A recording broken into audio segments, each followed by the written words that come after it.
സുഹൃത്തുക്കളെ, ഇന്ന് ഞാൻ നിങ്ങൾക്ക് മുമ്പിൽ എത്തുന്നത് ഒരു പുസ്തക പരിചയവുമായിട്ടാണ്. വളരെ അസാധാരണ തരമുള്ള ഒരു പുസ്തകം. സാധാരണഗതിയിൽ നമ്മൾ പറഞ്ഞു പോകുന്നത് പോലെയല്ല, പ്രവാസത്തെക്കുറിച്ചാണ്. അത്തിക്കയുടെ പ്രവാസം എന്ന പേരിൽ കുഞ്ഞമ്മദ് കൂരാച്ചുണ്ട് എന്ന പഴയ പ്രവാസി എഴുതിയ പുസ്തകമാണ്. ഈ പുസ്തകത്തിന്റെ പ്രത്യേകത, ഒന്നാമത് ഇത് സമ്പൂർണമായും പ്രവാസത്തെക്കുറിച്ചുള്ള ധാരണകളുടെ ഒരു തിരുത്താണ്. ആടുജീവിതം മലയാള സാഹിത്യത്തിൽ ഉണ്ടാക്കിയെടുത്തിട്ടുള്ള, അല്ലെങ്കിൽ മലയാള വായനക്കാർക്കിടയിൽ വിദേശി വായനക്കാർക്കിടയിൽ പോലും ഉണ്ടാക്കി വെച്ചിട്ടുള്ള ഒരു ധാരണയുണ്ട്. പൊതുവെ സൗദി അറേബ്യയിലുള്ള കഫീലുമാർ, അർബാവുമാരെല്ലാം വളരെ ക്രൂരന്മാരാണ് എന്നുള്ള തരത്തിൽ അതിന് വ്യാഖ്യാനിക്കപ്പെടുന്നു എന്നുള്ളതാണ്. സത്യത്തിൽ ബിന്യാമിൻ അങ്ങനെ എഴുതിയിട്ടില്ല. അദ്ദേഹം ഒരു നജീബിന് സംഭവിച്ച ഒരു ദുരന്തത്തെ ആസ്പദപ്പെടുത്തി മാത്രമാണ് അങ്ങനെ ഒരു കഥ, ഒരു നോവൽ രചിച്ചതെങ്കിലും അത് പടർന്ന് അത് ഒരു തരം ഈ അറേബ്യയിലുള്ള അർബാവുമാരെല്ലാം, അതായത് സ്പോൺസർമാരെല്ലാം അതിക്രൂരരായ കാടൻ സമ്പ്രദായമുള്ള, കാടൻ മനോഭാവമുള്ളവരാണ് എന്നൊരു ധാരണയുണ്ട്. ആ ധാരണയ്ക്ക് ഏറ്റവും വലിയൊരു തിരുത്ത്, അതായത് നിലവിലുള്ള ആടുജീവിതത്തിന് ഒരു വലിയ തിരുത്തായിട്ടാണ് ഈ അത്തിക്കയുടെ പ്രവാസം എന്ന ഈ പുസ്തകം കടന്നു വരുന്നത്. 158 പേജുകളിൽ 5 കഥകളാണ് ഇതിലുള്ളത്. ഇതിൽ ആദ്യത്തെ കഥയുടെ പേരാണ് അത്തിക്കയുടെ പ്രവാസം.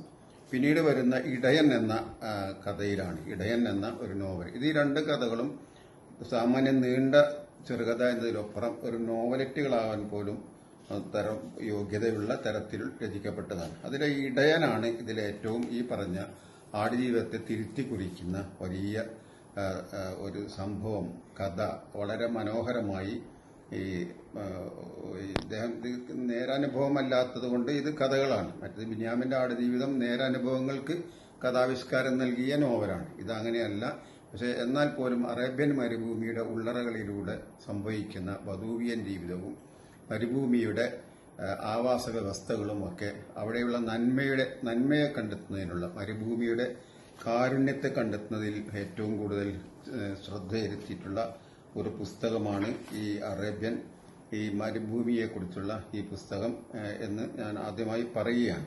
അപ്പം ആ രീതിയിലാണ് ഈ പുസ്തകത്തിനെ നിങ്ങൾക്ക് പരിചയപ്പെടുത്താൻ പോകുന്നത്. പ്രവാസം എന്ന് കേൾക്കുമ്പോഴേക്കും അറേബ്യൻ മരുഭൂമിയിലെ ദുരിത ജീവിതം എന്നുള്ള പരമ്പരാഗത സങ്കല്പത്തിന് വലിയൊരു തിരുത്താണ് കുഞ്ഞമ്മദ് കൂരാച്ചുണ്ടിന്റെ അത്തിക്കയുടെ പ്രവാസം എന്ന 5 കഥകളടങ്ങിയ 158 പേജുള്ള പുസ്തകമെന്ന് ഞാൻ ആമുഖമായി പറയുകയാണ്.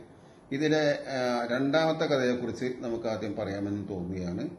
ഇതിലെ രണ്ടാമത്തെ കഥയായ ഇടയനാണ് ഈ പുസ്തകത്തിന്റെ വായനയിൽ ഏറ്റവും ശ്രദ്ധിക്കപ്പെടേണ്ട ഒന്നാണ് തോന്നുന്നത്. കാരണം നമ്മൾ പറഞ്ഞ വിഷയവുമായി ഏറ്റവും ബന്ധപ്പെട്ട് നിൽക്കുന്ന കഥയാണ് 56 പേജുകളിൽ കോറിയിട്ട ഇടയൻ എന്നുള്ളത്.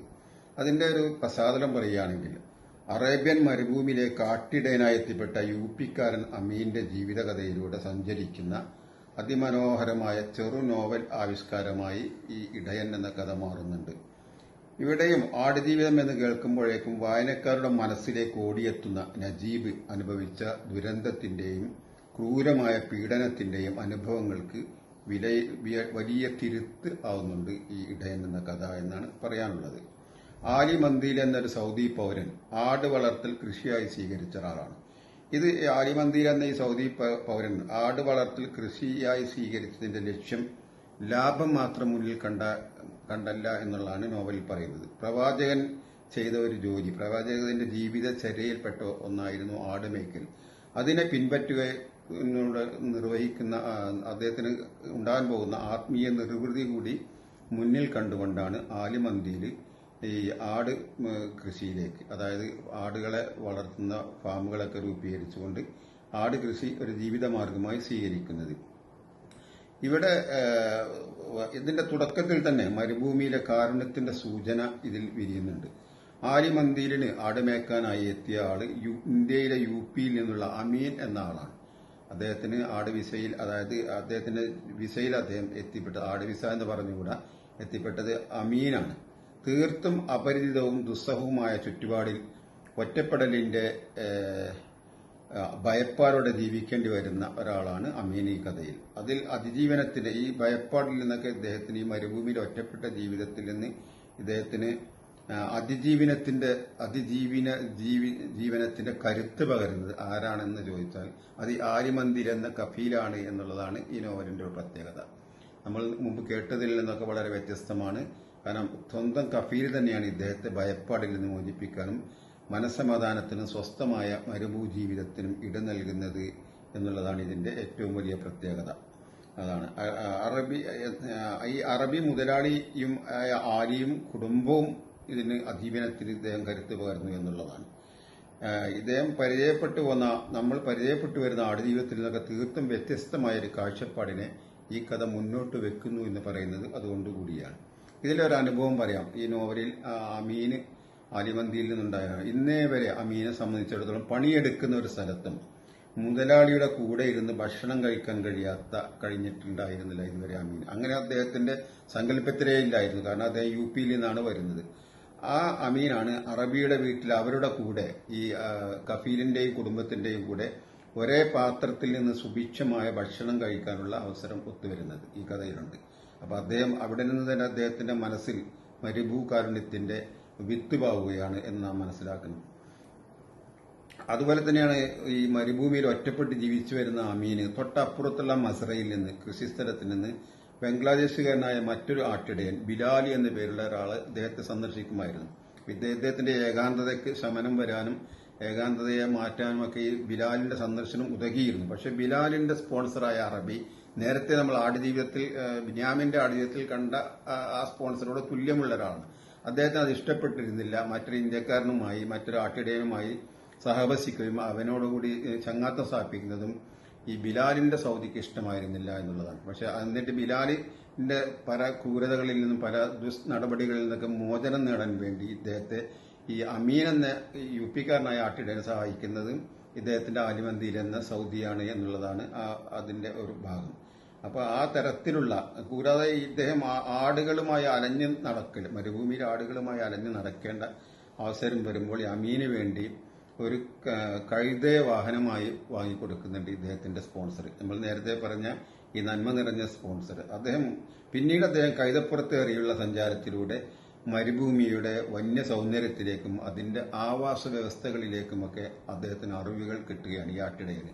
അതിനുകൂടി ഉപകരിക്കുന്നു ആ കൈതപ്പുറത്തുള്ള യാത്ര എന്നുള്ളതാണ് ഈ പുസ്തകം നൽകുന്ന ഒരു സൂചന. ഇങ്ങനെ നിരവധി സംഭവങ്ങളും ഇടയൻ എന്ന കഥയിൽ മരുഭൂമിയെക്കുറിച്ചുള്ള പഠനമായി, അവിടുത്തെ കാലാവസ്ഥയെക്കുറിച്ചൊക്കെ സംഭവിക്കുന്ന മാറ്റങ്ങളൊക്കെ ഇദ്ദേഹത്തിന്റെ കൈതപ്പുറത്തുള്ള യാത്രയിൽ സംഭവിക്കുന്നത് മരുഭൂമി ഒരു പഠനമായി തന്നെ ഈ പുസ്തകം കാഴ്ചവെക്കുന്നു എന്നുള്ളത്. അതിനേക്കാളൊക്കെ ഉപരി ആദ്യം പറഞ്ഞത് തന്നെയാണ് ഇതിന്റെ ഏറ്റവും പ്രധാനം. ഇത്രയും നന്മ നിറഞ്ഞ, കാരണം പിന്നീട് ഇദ്ദേഹം മാനസിക രോഗിയായി വളരെ ഈ അമീന് മനസ്സിന്റെ സമനില തെറ്റുമ്പോഴൊക്കെ അദ്ദേഹത്തെ പരിപാലിക്കാനും അദ്ദേഹത്തിന്റെ അന്ത്യം മരുഭൂമിയിൽ തന്നെ സംഭവിക്കുന്നുണ്ടെങ്കിലും അന്ത്യം വരെ ഇദ്ദേഹത്തിന്റെ കൂടെ മക്കളെ സ്നേഹിക്കുന്നതിലുപരി സ്നേഹിച്ചുകൊണ്ട് അദ്ദേഹത്തെ ശുശ്രൂഷിക്കുകയും സംരക്ഷിക്കുകയും ചെയ്ത സൗദി പൗരനായ ആലിമന്ദിർ എന്ന നന്മയുടെ ഒരു പ്രതീകമായി മരുഭൂകാരുണ്യത്തിന്റെ ബദൂവിയൻ ജീവിതത്തിന്റെ നന്മയുടെ ഉത്തുംഗ മേഖലയെ ചൂണ്ടിക്കാണിക്കുന്ന ഈ നോവൽ തീർച്ചയായും നമ്മുടെ സങ്കല്പങ്ങളെയൊക്കെ മാറ്റിമറിക്കും.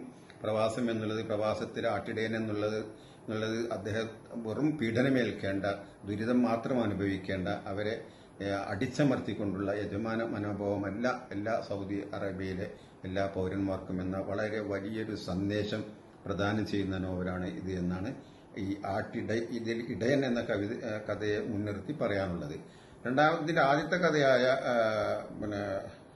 ഈ അത്തിക്കയുടെ പ്രവാസം, അതും മറ്റൊരു പ്രവാസത്തിന്റെ സൂചന നൽകുന്നുണ്ട്. സാധാരണഗതിയിൽ നമ്മൾ പ്രവാസത്തെക്കുറിച്ചൊക്കെ പറയുമ്പോൾ സൗദി അറേബ്യയിലെത്തി അനുഭവിക്കുന്ന ദുരിതങ്ങളും നൊസ്റ്റാൾജിയുമൊക്കെയാണ് കടന്നു വരുന്നതെങ്കിൽ ഇവിടെ പ്രവാസത്തെ മുമ്പ് എഴുതിയവരാരും സമീപിക്കാത്ത രീതിയിൽ വേറൊരു തരത്തിൽ നിന്നാണ് അത്തിക്കയുടെ പ്രവാസം എന്ന കഥയെ ഈ കുഞ്ഞമ്മദ് കൂരാച്ചുണ്ട് മുന്നോട്ട് കൊണ്ടുപോകുന്നത്.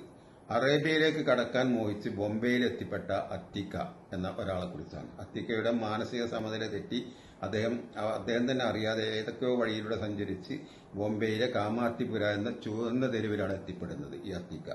ആ അഴുക്ക് പുരണ്ട ജീവിതത്തിൽ അത്തിക്കയ്ക്ക് സംരക്ഷകയും തുണയുമായി നേപ്പാളി ബ്രാഹ്മണ കുടുംബത്തിൽ നിന്നും നേരത്തെ അവിടെ എത്തിപ്പെട്ട അമിത എന്നൊരു സ്ത്രീ മാറുന്നതോടെ വിചിത്രമായ മാനസിക അടുപ്പത്തിന്റെയും ദുരന്താനുഭവങ്ങളുടെയും കഥയായി ഈ അത്തിക്കയുടെ പ്രവാസം എന്ന കഥ മാറുകയാണ്. ഇന്ത്യക്കകത്ത് തന്നെ ഒരു ഇന്ത്യക്കാരനും തൊട്ട അയൽരാജ്യമായ നേപ്പാളിൽ നിന്നുള്ള ഒരു സ്ത്രീയും അനുഭവിക്കുന്ന ദുരന്തപൂർണമായ ജീവിതം വായനക്കാരുടെ ഉള്ളുലയ്ക്കുന്ന മറ്റൊരു പ്രവാസാനുഭവമായി മാറുന്നു എന്നതാണ് അത്തിക്കയുടെ പ്രവാസം എന്ന കഥ സാക്ഷ്യപ്പെടുത്തുന്നത്.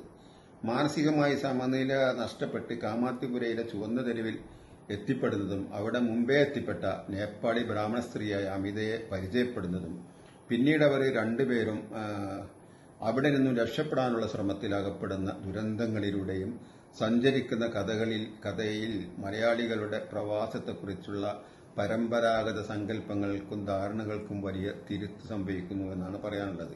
കാരണം സാധാരണഗതിയിൽ ഈ ബോംബെയിൽ എത്തിപ്പെടുന്ന ആളുകളെ നമ്മൾ പ്രവാസിയായിട്ട് ഗണിക്കാറില്ല. പക്ഷെ ആ ഒരു അനുഭവത്തിലൂടെയാണ് ഈ കഥ പോകുന്നത്. അപ്പൊ അതിൽ നിന്ന് നൽകുന്ന ഒരു സന്ദേശം, ഏത് ദുരിതക്കയത്തിൽ ചെന്നുപെട്ടാലും തങ്ങളുടെ വേരുകളിലേക്ക് തിരിച്ചു നടക്കാൻ ആഗ്രഹിക്കാതെ എത്തിപ്പെട്ടിടത്തെ അവസ്ഥകളെ പുൽകുകയും അതിൽ ലയിച്ചു ചേരുകയും ചെയ്യുന്ന ഒരു പ്രതിഭാസം കൂടി പ്രവാസം എന്ന സംഭവത്തിനുണ്ട്.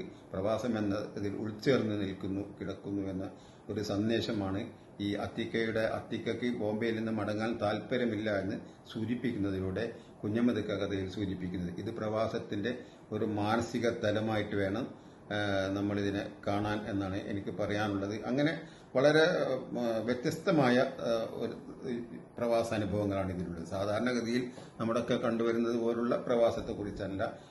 ആ പ്രവാസത്തെക്കുറിച്ച് എഴുതുമ്പോഴും പ്രവാസം എന്ന ആ സംഭവത്തിന് അതിന്റെ മനസ്സിനെ അത് അനുഭവിക്കുന്നവരുടെ മാനസിക തലങ്ങളെ ഏതെല്ലാം രീതിയിലേക്ക് കൊണ്ടുപോകുന്നു എന്നുള്ള വലിയൊരു സന്ദേശം കഥകളിൽ ഉൾപ്പെടുത്തിക്കൊണ്ടാണ് കുഞ്ഞമ്മദ് കെയുടെ പുസ്തകം മുന്നോട്ട് പോകുന്നത്. നജഫിലേക്കുള്ള വഴി, മോസക്കയുടെ പുത്രി, എലിസബത്ത്, കരീന എന്ന മറ്റു 3 കഥകൾ കൂടി ഈ പുസ്തകത്തിലുണ്ട്. ആഫ്രിക്കൻ രാജ്യങ്ങളിൽ നിന്നും അറേബ്യൻ നാടുകളിൽ നിന്നും എത്തിപ്പെടുന്ന പ്രവാസികളുടെ മനോഗതങ്ങളൊക്കെ അതിൽ സൂചിപ്പിക്കുന്നുണ്ട്. ഇറാഖിലടക്കം നടക്കുന്ന വംശീയ കലാപത്തിന്റെ ഇരകളായി പലായനം ചെയ്യപ്പെടുന്ന മനുഷ്യർ അനുഭവിക്കുന്ന പ്രവാസം ഇതിലുണ്ട്. അങ്ങനെ ലോക പ്രവാസത്തിന്റെ വ്യത്യസ്ത തലങ്ങളിലേക്ക് വെളിച്ചം വീശുന്ന സംഭവങ്ങളാൽ സമ്പന്നമായൊരു പുസ്തകമാണ് അത്തിക്കയുടെ പ്രവാസം എന്ന തലക്കെട്ടിൽ കുഞ്ഞമ്മദ് കൂരാച്ചുണ്ടിന്റെ പുസ്തകം എന്ന് പരിചയപ്പെടുത്തുമ്പോൾ അതിലേറ്റവും നമുക്ക് അടിവരയിട്ട് പറയേണ്ടത് ആടുജീവിതം എന്നുള്ള നമ്മുടെ പരമ്പരാഗത സങ്കല്പത്തിനുള്ള വലിയൊരു തിരുത്ത്, മരുഭൂമിയിലെ നന്മയുടെ, മരുഭൂമിയിലെ കാരുണ്യത്തിന്റെ പ്രതീകം ഈ പുസ്തകം കാഴ്ചവെക്കുന്നു എന്നുകൂടി പറഞ്ഞുകൊണ്ട് അത്തിക്കയുടെ പ്രവാസം എന്ന കുഞ്ഞമ്മദ് കായുടെ ഈ പുസ്തകം വായനക്കാർക്കായി പരിചയപ്പെടുത്തുകയാണ്. തീർച്ചയായും നിങ്ങളുടെ വായനയിൽ ഈ പുസ്തകം നിങ്ങൾ ഉൾപ്പെടുത്തണം എന്നുകൂടി അഭ്യർത്ഥിച്ചുകൊണ്ട് ഈ പുസ്തകത്തെ പരിചയപ്പെടുത്തിയതായി അറിയിക്കുന്നു. നന്ദി, നമസ്കാരം.